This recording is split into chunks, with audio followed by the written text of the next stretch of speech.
Bonjour mes sorcières, j'espère que vous allez bien et que vous démarrez un bon mois de décembre. Pour celles qui arrivent, je me représente, je suis Alexia de l'Instagram Chut la sorcière Cou et de la chaîne YouTube Chut la sorcière Cou. Aujourd'hui, je vous propose mon bilan couture du mois d'octobre. Oui, je sais, je suis très en retard. Je crois que vous commencez à avoir l'habitude avec moi, je fais tout avec un certain temps de décalage. Et d'ailleurs, je voulais vous remercier pour votre accueil par rapport à ma vidéo sur Mabon, ma vidéo couture, rituel et cuisine.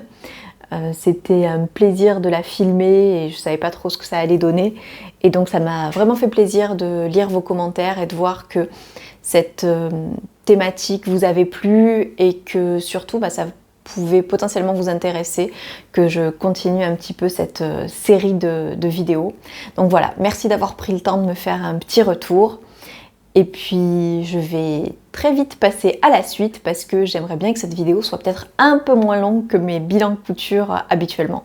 Ce mois-ci, j'ai à vous présenter un petit accessoire, une robe, celle que vous avez vue dans ma vidéo sur Mabon, une seconde robe, une jupe et aussi un petit t-shirt. On démarre tout de suite par ce qui va prendre le moins de temps. Il s'agit de l'accessoire que voici.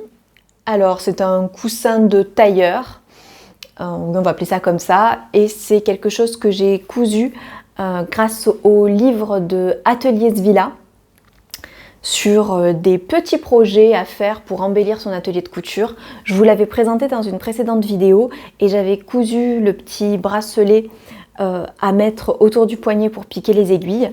Et là, très rapidement, un soir où j'avais envie de coudre mais où je pouvais rien faire de très important, bien j'ai fait ce petit projet-là. Et c'est incroyablement pratique, donc je vous en parle très rapidement. Dans le livre, on vous dit comment tracer le patron. Donc voilà, en suivant les indications, c'est assez rapide. Vous avez 3 pinces devant et 3 pinces sur le dos, c'est exactement la même pièce. On vous dit de le faire avec une face en coton et une face en laine pour pouvoir tout repasser. Je ne savais pas qu'il fallait repasser la laine avec de la laine, mais bon, apparemment c'est le cas. Au niveau de la couture, donc vraiment rien de compliqué. Au niveau du patronage, c'était très rapide aussi. Vous avez de bons repères qui vous aident à faire cette pièce. En sachant que Julie de Atelier Svilla a fait, il me semble, un live sur Instagram pour coudre ce coussin de tailleur. Et donc j'imagine qu'on peut toujours le retrouver sur son Instagram, je vérifierai. Mais dans tous les cas, c'est vraiment extrêmement simple. Je pense que vous devez trouver des tutos pour faire ça un petit peu partout. Et je sais notamment que vous avez un petit patron sur Artésane, dans un des cours d'Artésane. Je me souviens plus lequel c'est, mais je sais que c'est un cours qui est gratuit. Et je vous mettrai juste son nom en dessous parce que je m'en souviens plus. C'était un cours présenté par Annie Coton où elle donne des tas de petits conseils pour démarrer la couture de façon propre, on va dire. Et donc elle parlait du coussin de tailleur qui est un coussin de repassage, je ne l'ai pas dit. Oui, c'est tout simplement un coussin qu'on va mettre dans le vêtement au niveau des épaules notamment pour arriver à bien repasser. Et c'est vrai que c'est extrêmement pratique et j'aimerais bien m'en refaire un petit peu de toutes les formes, plus étroits et plus allongés pour les manches. En revanche, il y a quelques petites choses que je changerai puisque, notamment au niveau du rembourrage, je ne l'ai vraiment pas assez rembourré. C'est la première fois que je rembourais quelque chose avec des chutes. Là, c'était essentiellement mon sac de surjeteuse et puis aussi, j'ai une grosse panière avec des chutes de tissu sous mon bureau où je couds. Et donc voilà, c'est ce que j'ai utilisé et je pensais pas que ça allait mettre autant de temps et que j'allais pouvoir rentrer autant de choses à l'intérieur. Et en fait, j'aurais dû continuer à bourrer parce que au fur et à mesure des utilisations, comme vous voyez, il s'est aplati en fait. Et les pinces, elles sont pas complètement, elles sont pas complètement pleines. Donc ça, c'est un petit peu dommage. La deuxième chose, c'est que pour la partie laine, je n'avais qu'un seul tissu en laine qui est celui-ci et qui est blanc. Et le souci, c'est que vous pouvez peut-être le voir, oui, vous le voyez bien, on voit à travers tout le rembourrage de différentes couleurs. Donc esthétiquement, c'est peut-être pas le top, mais en tout cas, voilà, ce sont les 2 petites choses que je referai, mais c'est vraiment pratique et je m'en sers tout le temps et c'est très rapide. Donc je voulais rapidement vous en parler, surtout que c'est pas compliqué, hein. On a 3 pinces devant, 3 pinces dos. On coud tout autour en laissant une ouverture, on rembourre et puis ensuite on finit par une petite couture à la main. Oui, au cas où ça vous intéresse quand même, ça c'est un coupon de coton que j'ai acheté sur les coupons de Saint-Pierre et celui-ci c'est un reste d'un pull que j'ai cousu et que j'ai dû vous présenter dans mon premier bilan couture je pense et que j'avais acheté sur Pretty Mercerie.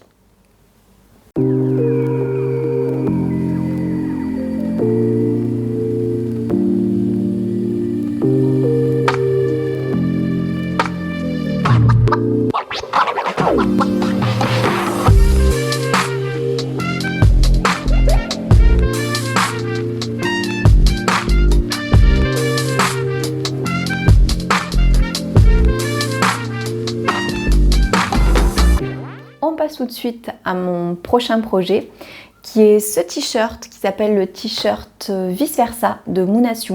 C'est l'une des box que je reçois puisque je suis abonnée à la Moonasiu Box. Il s'agit d'un t-shirt qui va du 34 au 58 et comme son nom l'indique, il peut se porter soit avec le boutonnage devant, soit avec le boutonnage derrière. Normalement, je devrais vous mettre des images portées à la fois avec le boutonnage devant et avec le boutonnage derrière. Que vous dire sur ce patron? Alors, avec Moonasiu, les marges sont incluses. C'est un niveau de difficulté 2 sur 5. Et puis, j'ai surtout envie de vous parler de ce tissu. Donc, le tissu, il allait avec la box. C'est pas moi qui l'ai choisi. On vous demande d'utiliser un tissu avec minimum 40% d'élasticité pour ce top. Et pour la box, donc pour le tissu de la box, on nous recommandait de sous-tailler d'une taille, c'est-à-dire que normalement je fais un 44 chez Moonasiu et là j'ai fait un 42 parce que le tissu a encore plus d'élasticité et c'est un tissu assez spécial. J'espère que vous allez réussir à le voir. C'est un tissu qui a un aspect gaufré. Je vous le présente bien parce que si jamais c'est quelque chose qui vous intéresse, normalement il doit toujours être en ligne sur la boutique. En tout cas les tissus sont souvent en ligne sur la boutique après être sortis en box. Donc c'est un tissu comme vous le voyez gaufré et cet effet gaufré est réalisé grâce à un smock. Donc là vous avez des fils de smock un peu partout mais vraiment qui sont dans le tissage et qui permettent de créer cet effet gaufré. Ça fait un style, normalement on n'a pas trop besoin de le repasser si jamais on l'étend correctement. Moi je le repasse quand même. C'est un tissu qui est très fin, très agréable à porter. C'est un tissu que je trouve trop moulant par rapport à mes formes en fait. Je trouve que c'est pas terrible parce que au niveau du ventre, au niveau du dos un petit peu, on voit les rondeurs, on voit les marques du soutien-gorge et je trouve pas ça terrible en fait. Et donc, même s'il est extrêmement agréable, peut-être que j'aurais dû le faire en 44 tout simplement, mais même là je pense qu'il aurait été beaucoup trop lâche au niveau du haut. Donc ça m'aurait pas convenu non plus. Je pense vraiment que c'est la finesse du tissu qui personnellement ne me convient pas trop et c'est à cause de ça que je le porte pas en t-shirt fermé. En revanche, j'aime beaucoup le porter en gilet ouvert parce que là pour le coup, comme il est plus resserré sur moi, eh bien il ne me moule plus et j'ai plus cet effet que j'aime pas. J'ai oublié de vous le dire en vidéo, donc je le rajoute en vocal, ce qui fait que je ne le porte pas beaucoup fermé aussi. C'est parce que je ne sais pas quelle erreur j'ai faite au niveau de la patte de boutonnage. L'encolure est mal formée dans le sens où lorsque je ferme complètement la patte de boutonnage, le haut rebique, c'est ça que je n'arrête pas de trifouiller là dans la vidéo, le haut rebique, il s'ouvre malgré le bouton et sa fermeture, et ce qui fait pas très joli. Pourtant, lorsque je pose correctement mon pan sur l'autre, je vois bien que j'ai correctement placé mon bouton, en tout cas les deux côtés se posent correctement pour bien former le V du tissu. C'est vraiment seulement lorsque je le porte que le haut, la pointe en fait, rebique et donc ne forme pas correctement le V. Normalement, j'ai posé le bouton là où il fallait par rapport aux instructions. Donc je ne sais pas trop ce que j'ai fait en fait. Si vous en avez une idée, n'hésitez pas à me le dire en commentaire, ça m'intéresse. Et donc voilà, je le porte plus de cette façon-là, enfin je l'ai porté davantage, mais maintenant il est beaucoup trop léger pour les températures. Je vais vous parler un petit peu plus en détail du patron. Donc j'ai fait une bêtise en découpant ce patron et je pense que ça peut vous être utile si jamais vous cousez de la maille. En fait, j'ai découpé mes pièces et j'ai laissé passer plusieurs jours avant de coudre mon petit top. Et c'est ce qui a provoqué en fait un élargissement sur les têtes de manche. On vous dit bien dans les consignes de thermocoller la tête de manche. Et d'ailleurs, au niveau de la mercerie, vous avez des boutons qui sont inclus avec dans la box, mais on vous dit d'acheter un thermocollant spécifique pour le jersey. Information qui peut peut-être vous intéresser. Voilà. Donc le thermocollant pour le jersey, il s'agit du H609. C'est un thermocollant qui est extensible et assez fin et que donc on peut utiliser sur la pâte de boutonnage et aussi pour maintenir les têtes de manche. Et là, moi, comme j'avais pas reçu mon thermocollant, parce que je l'ai commandé et il a mis du temps pour arriver, eh bien j'ai découpé mes pièces et je les ai laissées. Et la tête de manche, eh bien comme elle est coupée dans le biais, c'est totalement élargi. Et ensuite, ça a été un petit peu plus compliqué pour coudre. Alors, rien d'insurmontable non plus, parce que dès qu'on est sur des tissus élastiques, on arrive à rattraper l'embu. Mais en tout cas, voilà, c'est une erreur que je ne referai plus, c'est-à-dire que soit je découpe et je couds dans la foulée, soit je découpe et je thermocolle très rapidement tout ce qui est en biais. Au niveau des coutures d'assemblage, c'est à la surjeteuse. À la machine à coudre, ça se passe simplement pour les ourlets, la pâte de boutonnage et puis pour l'encolure. L'encolure, c'est une finition qui est assez originale par rapport à ce que j'ai pu voir, dans le sens où on monte l'encolure un petit peu comme si c'était un biais. Comme avec la méthode Rachel Lajoie, où on utilise un biais pour terminer proprement l'encolure, mais où le biais ne se voit pas de l'extérieur. Je redéshabille mon mannequin. Sur l'extérieur, vous ne voyez pas le biais. En revanche, à l'intérieur, on s'est servi d'une bande de ce même tissu pour fabriquer donc le biais et la propreté. C'est assez propre, même si effectivement j'aurais mieux fait de faire un peu plus de tests sur ma machine pour que le point soit plus joli. Mais en tout cas, c'est assez propre. Ce qui est aussi surprenant, c'est que ce t-shirt étant assez loose, vous pouvez coudre l'encolure, le bas de manche et le bas du corps avec un point droit simple, un point droit assez allongé. On vous guide toujours très très bien dans les patrons Mounasiou. Mais en tout cas, vous n'avez pas besoin de faire un point extensible, vous n'avez pas besoin de surpiquer à l'aiguille double. Et ben ça, je pense que ça peut convenir à pas mal d'entre nous en tout cas, pouvoir coudre de la maille sans avoir besoin d'avoir recours à l'aiguille double ou à un point stretch, ben je pense que ça peut nous plaire. Donc je ne sais pas si ça a été très très clair sur la façon dont l'encolure est terminée. Donc cette finition où on ne voit pas la bande sur l'extérieur, on la voit seulement sur l'intérieur, est vraiment très propre. Le souci, c'est que ça crée quand même de l'épaisseur.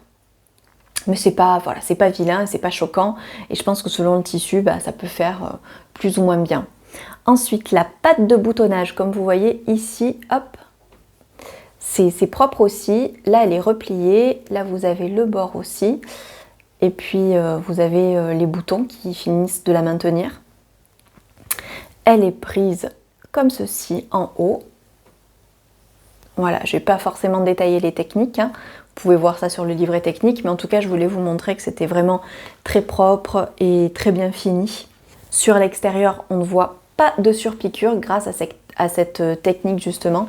Il n'y a pas de surpiqûre, ni ici, ni d'un côté, ni de l'autre. Même chose pour le côté avec les boutonnières.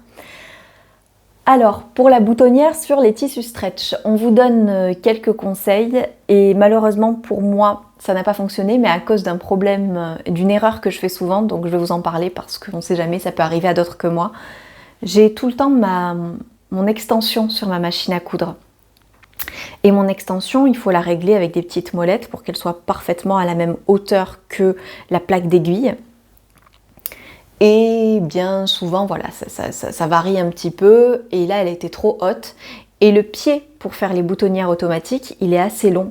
Et je ne comprenais pas pourquoi ça fonctionnait pas. Et comme d'habitude, ça fonctionne sur les chutes, ça fonctionne pas lorsqu'on est sur le t-shirt. Et en fait, c'est tout simple, c'est que il faut vraiment que le pied soit parfaitement à plat pour que ça glisse correctement et que ça soit correctement entraîné. Et là, l'arrière de ma table d'extension surélevait le pied, ce qui faisait que ça fonctionnait pas. Bon, autre chose que j'ai oublié, c'est que normalement j'utilise du Solufix pour faire mes boutonnières et là j'avais oublié de mettre du Solufix pour faire mes boutonnières. À ce propos, il y a une super vidéo, j'espère que je dis pas de bêtises et que c'est bien de Beautiful, qui est sorti il n'y a pas très longtemps sur toutes les astuces pour faire les boutonnières. Et vraiment, si c'est une étape qui vous fait peur, je vous conseille de la regarder parce qu'elle est très bien faite et que vous apprendrez, je pense, pas mal de choses qui vous rassureront pour la suite. Moi, en tout cas, pour Noël, j'ai demandé plein de choses pour m'améliorer sur les boutonnières, l'ouvre-boutonnière, la petite colle anti-effilochage, la petite règle pour marquer les boutonnières. Bref, j'ai demandé un kit boutonnière pour Noël. Donc, comme je vous le disais, même si au final je trouve que ça va, que c'est plutôt propre, au niveau de voilà, au niveau par exemple ici de la surpiqûre sur le biais, eh bien quelquefois les épaisseurs font que c'est peut-être moins joli que ce qu'on voudrait, voilà, notamment dès qu'on arrive sur les bords ici où on a vraiment plusieurs épaisseurs, eh bien j'ai allongé le point et diminué la pression du pied de biche et diminuer la tension du fil aussi, sans oublier ça. Pour les finitions de bas de manche et de bas de t-shirt, on vous propose 3 solutions.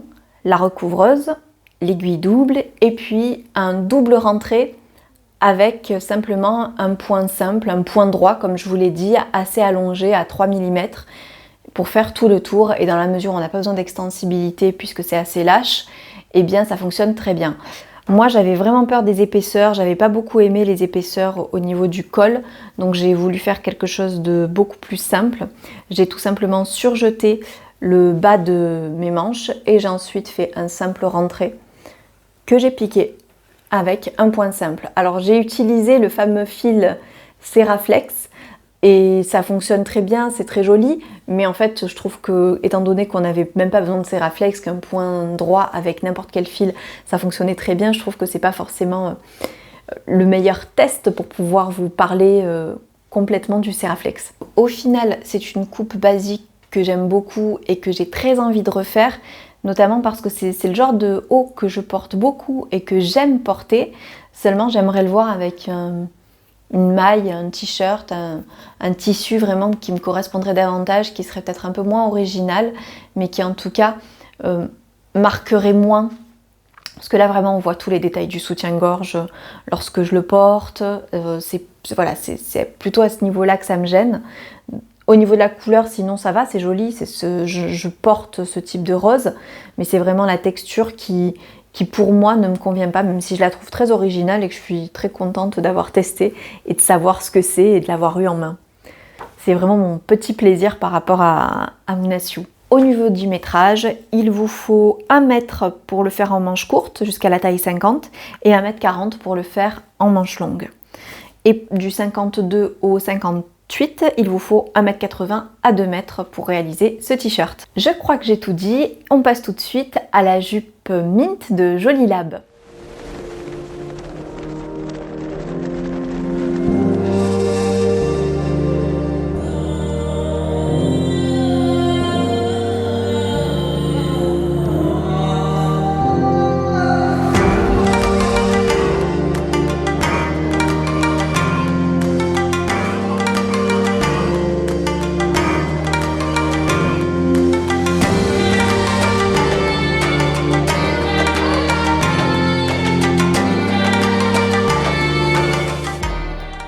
Cette jupe Mint, c'est une jupe que j'ai cousue juste avant de partir pour un week-end en Bourgogne, celui où j'ai pu filmer de très jolies images pour ma Magnolia.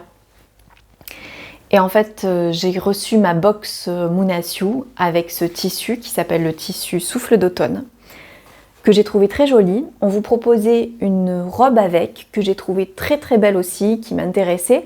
Mais lorsque j'ai vu ce tissu, j'ai tout de suite pensé à une jupe. Cet imprimé m'a donné envie de coudre une jupe à l'intérieur, notamment parce que j'ai un body Amorozzo marron que j'adore, mais j'ai rien pour aller avec parce que les bas ils sont noirs ou ils sont en jean et il n'y a rien pour le sublimer, cet Amorozzo, et ça me cassait les pieds. Et quand j'ai vu ce tissu, je me suis dit qu'il serait parfait en jupe pour aller avec ce body là, et j'avais envie d'une jupe longue.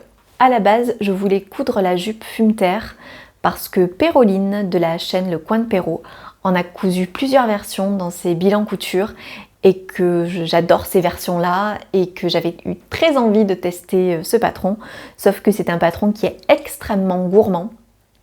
Je crois qu'il fallait 2,80 m de tissu pour faire cette jupe. Et au départ, j'étais persuadée d'avoir dans ma box 2 mètres pile. Il s'avère que j'avais 2,50 m. Si j'avais su, je pense que j'aurais tenté la fume terre. Mais comme je pensais n'avoir que 2 mètres, je me suis dit, ah, c'est impossible, même si je raccourcis, puisque je raccourcis toujours les jupes, étant donné que je suis petite. Mais je me suis dit, voilà, tu n'as aucune chance, laisse tomber, fais autre chose. Et donc, j'ai cherché une autre jupe qui allait pouvoir me correspondre. Et j'avais toujours en tête la jupe Mint de Jolie Lab, que je trouvais très jolie, que je voulais me faire cet été. Le souci, c'était qu'elle était midi et que moi, je la voulais longue. Je me suis dit, bah, tant pis, tu vas la rallonger. Au final, elle est très bien rentrée et il me reste même des chutes de ce tissu que j'adore. Et j'ai plein d'idées, j'ai une idée en tête pour optimiser les chutes et en faire un t-shirt avec d'autres tissus, puisqu'il me manquerait les manches. Bref, en tout cas, j'ai utilisé 1,70 m de tissu, j'ai fait la taille 44, c'est un patron qui va du 34 au 46, et je vous le dis tout de suite, je pense que j'aurais dû faire un 46 parce que je suis un chouïa serré à la taille, et que du coup je suis pas aussi à l'aise que ce que j'aimerais dans cette jupe. Pour cette jupe, il vous faut du thermocollant pour la patte de boutonnage et il vous faut aussi 5 boutons. Alors vous allez le voir certainement dans le dessin technique, mais vous avez deux versions. Une version où vous pouvez mettre des boutons sur la patte de boutonnage et donc la fermer grâce aux boutons, et puis une version où vous avez une ceinture avec, je sais pas comment on peut appeler ça, mais en tout cas 2 petits éléments qui reviennent sur la ceinture avec 2 boutons et vous fermez votre jupe avec une fermeture éclair. Moi j'ai fait la version B. Je l'ai rallongée de 10 cm pour que d'une version midi ça devienne une version longue, et c'est pas suffisant. Et là je pense à Célia de la chaîne Célia Karinine que j'avais fait rire en disant qu'en rajoutant 10 cm j'avais transformé un t-shirt en robe, et là j'ai voulu faire pareil, j'ai voulu rallonger en me disant je suis petite, c'est bon, 10 cm ça suffit. Mais non, en fait je pense qu'il aurait bien fallu 5 cm, 5-8 cm maximum de plus pour que ce soit bien long comme je le voulais. Mais c'est quand même joli, et puis au moins j'ai pas besoin de la soulever lorsque je marche. Je me prends pas les pieds dedans, donc c'est aussi confortable, on va dire. Ce tissu, c'est un twill de viscose. J'adore le twill de viscose, c'est ma découverte. Je me rends compte que j'ai tiré quelques fils et je pense peut-être que c'est parce que je n'ai pas changé mon aiguille. Et ça, je me suis rendu compte effectivement que j'étais pas assez sage. Je sais même plus combien j'ai de projets sur mes aiguilles. Il faut vraiment que je me fasse ce petit tapis avec les aiguilles, avec les différentes aiguilles, pour savoir celles qui sont utilisées et celles qui ne le sont pas. Et puis surtout, depuis combien de projets j'utilise la même aiguille, pour ensuite la jeter au bout de 3 projets. Je pense vraiment qu'il faut que je le fasse parce que j'ai dû abîmer mon tissu à cause de ça. Au niveau des boutons, il s'agit encore des boutons qui appartiennent à un lot que Véronique m'avait gentiment envoyé. J'ai pas arrêté de profiter de ces boutons et moi je les trouve très très jolis en tout cas. Normalement ce sont pas des boutons à queue qu'il faut, ce sont des boutons plats, je sais pas comment ça s'appelle. Là ce sont des boutons à queue, mais je trouvais qu'ils allaient tellement bien avec ma jupe que j'ai pas pu résister. Et voilà, je les trouve très très très jolis. Ils ont le bon diamètre par rapport à ce qui est conseillé. J'en ai mis plus. J'ai mis plus de boutons que ce qui était conseillé parce que sinon vraiment je trouvais que la fente montait beaucoup trop haut. Je crois que j'en ai mis 2 de plus. Et pourtant je suis petite. C'est ça, on vous conseille 5 boutons et j'en ai mis 7. De 20 cm. Non. 5 boutons de 20 mm. Au niveau du projet, c'est vraiment un projet rapide, facile. Les explications de Jolie Lab sont très très claires. J'ai pas eu besoin de regarder la vidéo. J'ai même pas vérifié s'il y en avait une. Normalement, il y en a une avec chaque projet. Mais j'ai même pas eu besoin de regarder la vidéo. C'est très très simple. Vous avez 7 pans par contre à découper. Donc ça fait de grands pans à découper. Mais c'est très rapide à monter, très facile à monter. Au niveau de l'ourlet, j'ai fait un ourlet, un double rentrée de 5 mm. L'intérieur est surjeté, mais j'imagine qu'on doit pouvoir faire des coutures anglaises si on veut quelque chose de plus propre. C'est assez classique, vraiment, il n'y a rien de trop compliqué à expliquer. Et en tout cas, voilà, c'est un patron que je vais refaire, c'est certain, pour cet été notamment, parce que j'aime beaucoup la fente. Donc voilà, je sens que ça va devenir un basique, mais qu'il va falloir que je change la taille. D'ailleurs, elle monte haut. Je pensais qu'elle allait descendre un petit peu plus basse sur les hanches, mais je trouve qu'elle monte quand même assez haut, et c'est pour ça que j'ai besoin de mettre une taille supplémentaire pour être vraiment assez à l'aise au niveau du ventre. C'est doux, le twill de viscose. c'est super doux, comme ma robe Burda que j'adore aussi. Bref. Eh bien écoutez, c'est déjà fini pour cette jupe, puisqu'au final, il n'y a pas de difficulté, hein, il n'y a pas de difficulté pour la monter ni pour la couper. Je suis ravie de ma couture, puisque je ne portais presque pas de jupe, de robe en hiver. En tout cas, pas de jupe longue de ce type, et j'avais peur d'avoir froid. Et je me suis rendu compte en Bourgogne que si on met des collants, une paire de bottes, une jupe, un body amoroso et un petit pull en cachemire par-dessus, et on craint rien, on peut affronter le froid même en jupe et ça me change en fait ma silhouette et ça me change un petit peu de la façon dont j'ai l'habitude de m'habiller en hiver et ça m'a beaucoup plu, donc voilà, c'est la première mais certainement pas la dernière. J'aimerais quand même tester la fumeterre parce que c'est Direndo et que j'adore Direndo, donc celle-là je vais la garder. Je pense que je vais garder le patron pour l'été, mais j'ai quand même envie de me retester une fumeterre pour cet hiver. On passe maintenant à la présentation d'une robe que vous avez déjà vue dans ma vidéo sur Mabon. Il s'agit de ma Magnolia.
La Magnolia de Direndo. Alors, on la présente plus, mais je vais quand même vous redonner les infos. Elle va du 34 au 52. Si jamais vous commandez sur le site de Direndo, faites bien attention parce que souvent les pochettes ne vont que jusqu'au 46 et ensuite c'est en PDF que ça va jusqu'au 52. Oui, jusqu'au 52. Moi, j'avais fait cette erreur. Heureusement, ça va pour moi, mais du coup, si je veux la coudre pour quelqu'un d'autre, eh bien, j'aurai pas la bonne taille, donc c'est un peu dommage. Mais généralement, lorsque je suis sur des patrons aussi grands, je préfère les prendre en pochette. Et c'est une robe qui est extrêmement gourmande en tissu. C'est ça le problème pour moi. Si vous faites la version longue, avec des manches longues, elle demande 4 mètres de tissu. Il vous faut aussi 1,50 m de biais pour finir l'encolure et un zip pour la fermer sur le côté de 50 cm. Pour ma part, j'ai choisi de faire la version longue avec le décolleté sage et avec les manches longues. J'en ai déjà fait une pour mon Pax avec des manches courtes mais que j'avais modifiées. Et en fait, lorsque j'ai fait cette version-là que j'adore et que j'ai beaucoup portée ensuite, par la suite, il y avait juste quelque chose qui me dérangeait, c'était des plis sous la poitrine. Et en fait, j'ai essayé de comprendre d'où venaient ces plis sur la poitrine. Et je pense que ça vient du fait qu'avec le décolleté sage, la croisure des pans se fait vraiment au niveau du volume de la poitrine, ce qui fait qu'ensuite le tissu se décale un peu, au lieu d'être vraiment sur la poitrine, il se décale, il se met un peu vers le milieu et ça fait des plis en dessous. Donc j'ai voulu essayer de retravailler ce décolleté. C'est pour ça que j'avais fait ma fameuse toile dans une cotonnade blanche avec des fleurs bleues. Et donc j'ai réussi partiellement à régler ce problème. Donc sur la Magnolia, au niveau du haut, vous avez des découpes princesses. C'est ce qui fait le volume de la poitrine. D'ailleurs, au passage, les patrons de Direndo sont taillés sur un bonnet C, ce qui est très pratique pour moi en tout cas, et ce qui fait que je n'ai pas eu besoin de faire d'ajustement forte poitrine. J'ai simplement raccourci en fait le buste en réduisant la ligne de poitrine. Vraiment, j'ai enlevé 1,5 cm au niveau de la ligne de poitrine pour être mieux au niveau des emmanchures. J'avais parlé un petit peu plus longuement de cette modification dans la vidéo consacrée justement à ma Magnolia de Pax, puisque c'est là où je vous l'avais présentée. Ça, j'ai gardé cette modification. En revanche, j'ai vraiment retravaillé la ligne du devant. La ligne du décolleté, je l'ai retravaillée en faisant en sorte qu'elle arrive moins loin, c'est-à-dire que le croisé se croise moins. J'ai retravaillé. Normalement, le croisé se fait en faisant en sorte que le pan arrive pile au niveau de la découpe princesse. Et moi, j'ai fait en sorte que le pan arrive à 4 cm de la découpe princesse et j'ai retravaillé la courbe pour qu'il n'y ait plus de plis. Donc ça fonctionne. Le souci, c'est que le décolleté peut s'ouvrir un petit peu plus. Voilà, il peut s'ouvrir un petit peu plus, ça c'est le souci. Bon, moi je trouve pas que ce soit gênant parce qu'il s'ouvre pas non plus des masses, mais c'est à savoir, et je pense que j'ai eu ce souci-là à cause d'un problème de tissu qui est entièrement de ma faute. Donc je vous explique ça. Le tissu que j'ai choisi, il s'agit d'une viscose que j'ai achetée sur le site de Moonasiu. Elle n'était pas très chère. Je crois que c'était 12 € le mètre et qu'il y a... En fait, quand vous êtes abonné à la Moonasiu Box, vous avez une réduction de je ne sais plus combien de pourcents à chaque fois. J'ai fait une bêtise en préparant mon tissu. Comme à chaque fois avec la viscose, j'ai voulu l'amidonner. Et je n'ai pas utilisé la recette que je vous ai proposée dans ma vidéo, qui est en fait la recette du site de Direndo. Là, j'ai voulu tester une recette que j'avais trouvée dans le livre « Choisir son tissu pour chaque vêtement ». Peut-être que je me trompe un peu dans le titre, je vous le renoterai. Et donc c'est un livre que j'avais acheté et ils expliquaient comment amidonner le tissu. Alors je sais plus, ça a un nom, c'est pas amidonner. Je vous mettrai le nom aussi en dessous. Et empeser, c'est ça.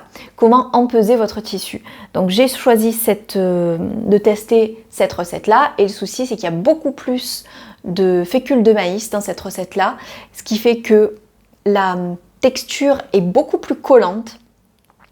Et j'ai fait 2 erreurs. Donc première chose, effectivement, c'était beaucoup trop collant et c'était beaucoup trop amidonné par rapport à ce que j'utilise d'habitude.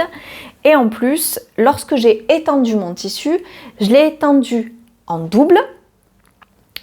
Et je l'ai étendu en fait avec la face imprimée contre la face imprimée. Donc c'est pas très clair ça. Hein.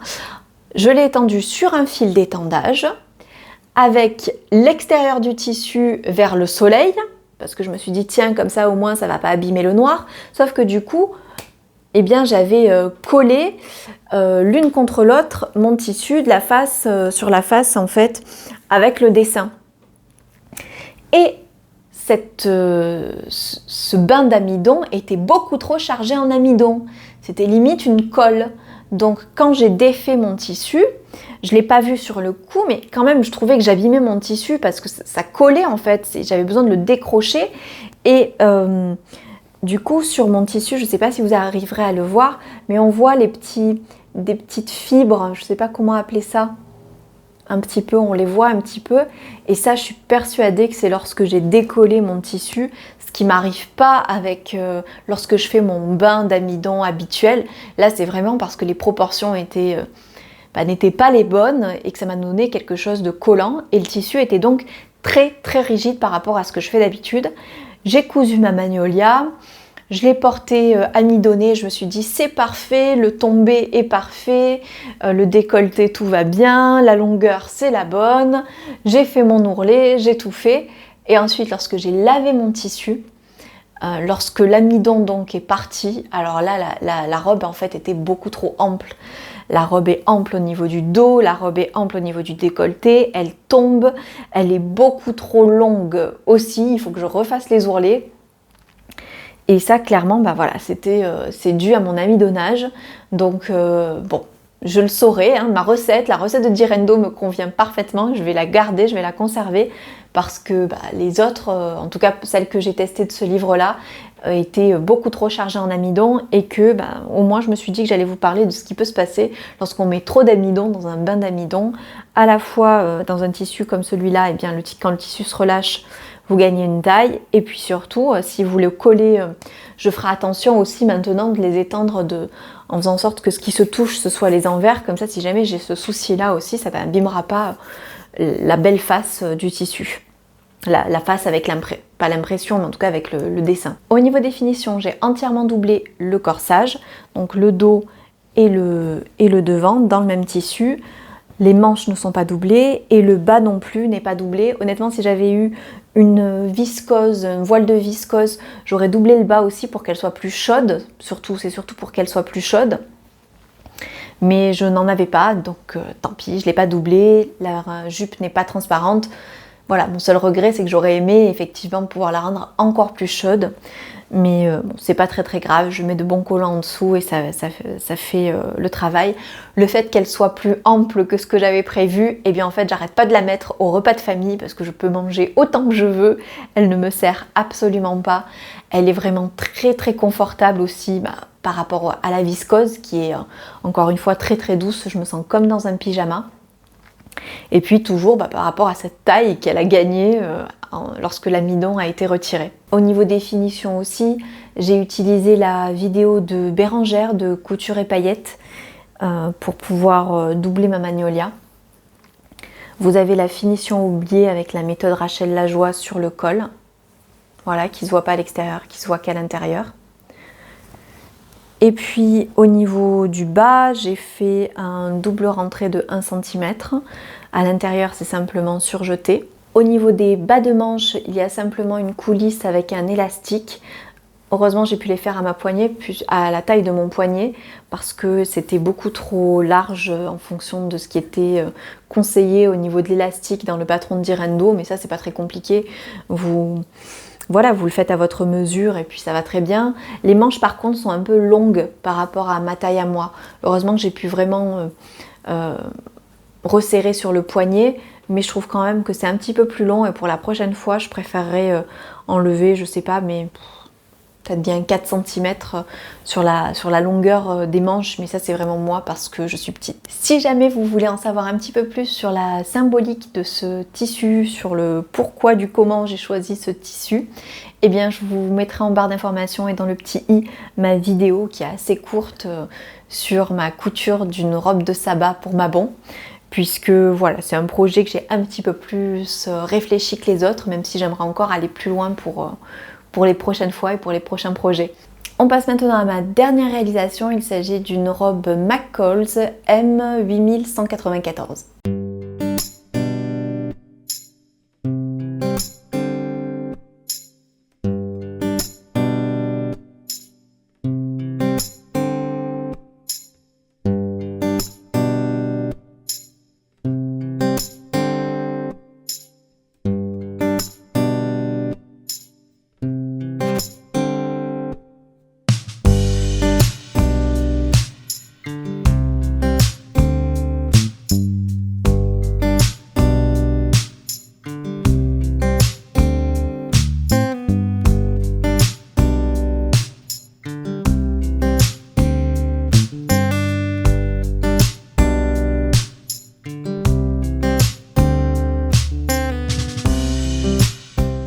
Cette robe, c'est une robe qui se coud dans un tissu stretch et vous avez plusieurs versions.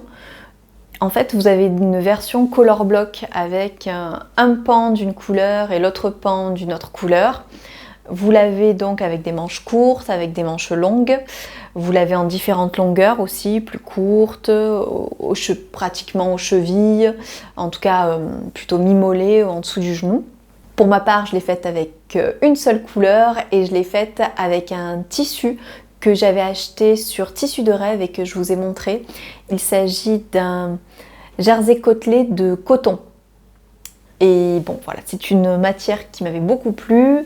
C'est un tissu qui est très agréable à travailler, qui est un petit peu épais, mais en tout cas qui était parfait pour une robe.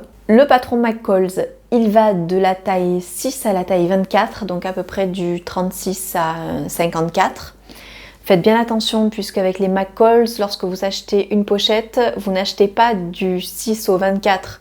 Moi par exemple, j'ai acheté du 6 au 14 et puis ensuite vous aviez le reste des tailles dans une autre pochette, ce qui pose un petit peu problème lorsqu'on est en plein dans le milieu. Moi j'ai opté pour une taille 14, donc l'équivalent d'un 44, et très clairement j'aurais dû faire une taille en dessous puisque ma robe est beaucoup trop lâche. Elle est lâche au niveau du col, au niveau du dos. Alors au niveau du bas de mon corps c'est bien parce que c'est ample mais du coup c'est pas trop moulant donc ça me convient bien.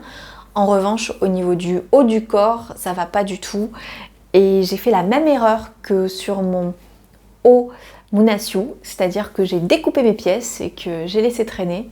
Ce qui fait que les pièces se sont distendues, notamment au niveau du col, puisque vous avez des pièces qui étaient coupées dans le biais. Donc ça, lorsque c'est coupé dans le biais, il faut thermocoller. Et moi, j'avais pas thermocollé, j'ai laissé comme ça. Et ça a été une grosse erreur, ça m'a pas aidé non plus pour mon col. Au niveau du métrage, eh bien, ça va dépendre un petit peu de la version que vous voulez faire. Si vous voulez faire une version avec une couleur, une version avec une autre couleur, forcément vous avez besoin d'1,50 m, d'1,40 m à 1,50 m de tissu à chaque fois pour chaque couleur.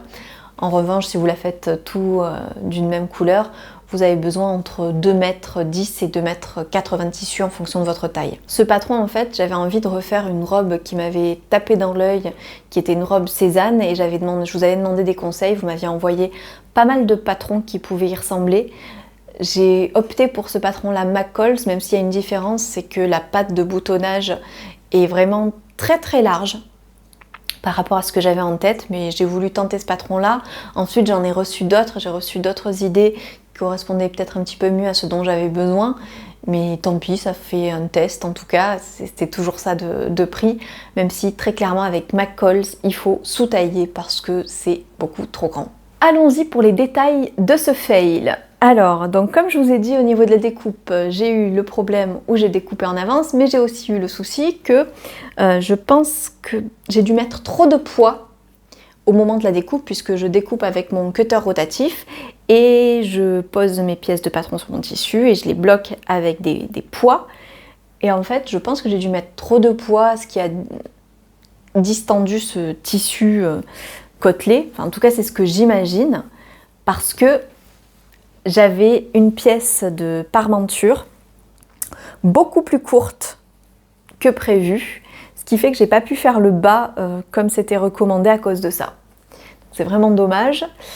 Et puis au niveau du montage du patron, alors c'est pas que le montage est complexe, c'est qu'en revanche les explications McCall's, elles sont...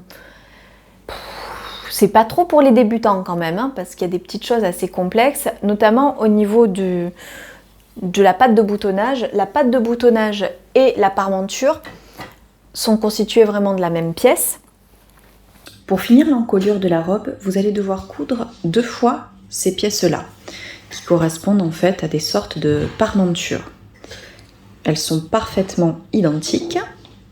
Là, je vous en avais une, et l'autre, je l'ai déjà cousue sur la robe, et c'est à ce moment-là que j'ai fait une erreur. Cette pièce n'est pas censée être cousue comme une parmenture, et moi, c'est ce que j'ai fait. Je l'ai donc cousue comme ça, de façon à ce que ça suive parfaitement la courbe, ici. Sauf qu'ensuite, eh bien, on est obligé de la retourner pour avoir quelque chose de propre. Et là, ça crée donc une parmenture. Mais c'est pas ce qui est prévu par le patron, ce qui fait que si je reste comme ça, le haut ne sera pas suffisamment large pour couvrir mon devant. Je vais vous montrer comment est-ce que c'est censé être positionné moi normalement. Donc moi ce que j'ai fait, mon erreur, ça a été vraiment de faire superposer totalement les lignes comme ça. Voilà, pour que ça suive exactement la même courbe. Et en fait, ce qu'il fallait, c'est que je prenne ici cette courbe-là et que je les fasse correspondre. Donc en cousant comme ça, en épinglant de cette façon-là. Et donc là, ça va être un peu plus compliqué pour faire en sorte que le creux épouse correctement la courbe ici. Allez au boulot. J'ai donc cousu ma pièce du devant et comme vous le voyez, ça ne correspond pas parfaitement puisque ça gondole, ce qui est bien normal. C'est pour ça d'ailleurs que j'ai la consigne de cranter, ce que je vais faire.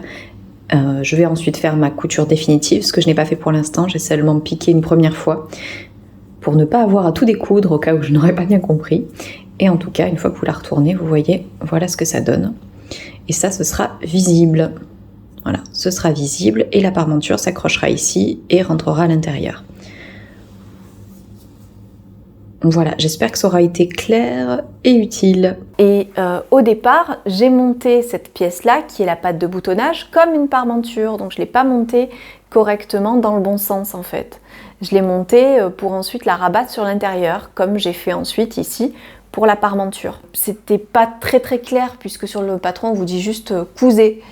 Et dans la mesure où vous avez 2 fois la même pièce mais qu'il ne faut pas la coudre de la même façon, ça aurait été pas mal d'avoir un petit peu plus de détails, ou en tout cas un petit attention. Ensuite, au niveau des parmentures, ce qui est assez étrange, c'est que les parmentures sont laissées accrues, ce que je trouve vraiment pas terrible. Au niveau des finitions en bas, j'ai fait n'importe quoi parce qu'étant donné que la parmenture n'était pas assez longue à cause de ce problème de découpe, je ne pouvais pas faire la finition qui était conseillée dans le livret technique, et donc j'ai fait du n'importe quoi, c'est tout sale, c'est vraiment pas terrible. Elle est beaucoup trop courte pour le coup, le col est trop lâche et donc il gondole. Ensuite, il faut positionner la patte de boutonnage, les pattes de boutonnage l'une sur l'autre et piquer pour les relier, pour faire en fait une fausse patte de boutonnage. Sauf qu'on vous dit pas, vous n'avez pas de cran pour savoir à partir d'où vous les collez l'une avec l'autre, vous savez pas quelle ligne suivre. Moi j'ai le problème aussi d'avoir un tissu côtelé, ce qui fait que sur un tissu côtelé, quand vous piquez comme ça, quand vous surpiquez comme ça fait pas propre du tout, voilà, c'est vraiment pas terrible. Ça fait aussi beaucoup d'épaisseur par rapport au tissu que j'ai choisi. Bref, c'est vraiment pas une réussite, c'est pas propre. Encore en bas, vous avez des tissus, vous avez le tissu qui a accru. Et bref, je suis dépitée. Je vais quand même vous montrer les magnifiques boutons que j'avais l'intention de mettre à la base, qui viennent encore du stock de Véronique. C'est seulement pour la déco, hein, mais je trouve qu'ils iraient tellement bien avec, et j'aime tellement ce tissu que j'ai pas envie de le gâcher, et que j'ai envie d'en faire quelque chose. Mais ça veut dire tout découdre et recouper à l'intérieur des pièces, et c'est quelque chose que j'ai horreur de faire quand j'ai fini un projet. J'ai plus envie de le retoucher, mais en même temps là, j'ai gaspillé du tissu, donc ça serait pas mal que je m'y mette quand même. Et voilà les tissus, les boutons. Donc je sais pas ce que vous en pensez, mais voilà, je me disais que ça pouvait être pas mal.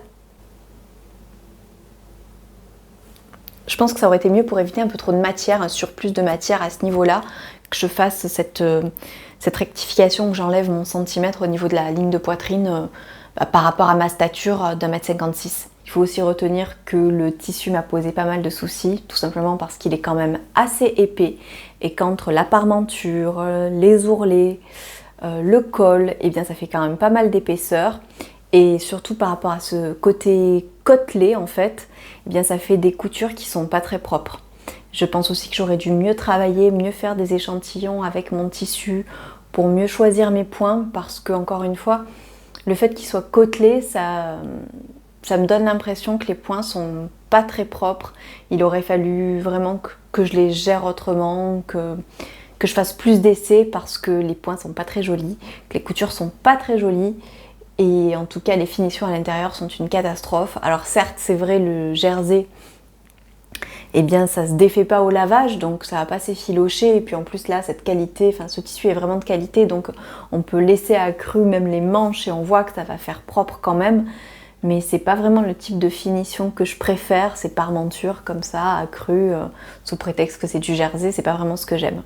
Eh bien écoutez, je crois que je vous ai tout dit. J'espère que ce bilan couture aura été un petit peu plus court que ce que j'ai l'habitude de faire. Je vais vous retrouver bientôt pour un autre bilan couture, puisque le mois de novembre s'est terminé et qu'il faut maintenant que je vous filme mon bilan couture pour le mois de novembre. Je vais vous souhaiter de beaux moments de couture, surtout que pour celles qui préparent Noël, j'imagine que ça va être assez intense. Moi j'espère que j'aurai pas trop de coton démaquillant à faire là, parce que j'en ai un petit peu marre de faire des cotons démaquillants tout le mois de décembre. Et j'aurais bien envie de tester peut-être un petit peu de déco de Noël à faire en couture.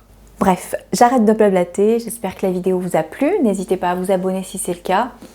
Je vous souhaite de beaux moments encore une fois, je vous embrasse et je vous dis à très très vite.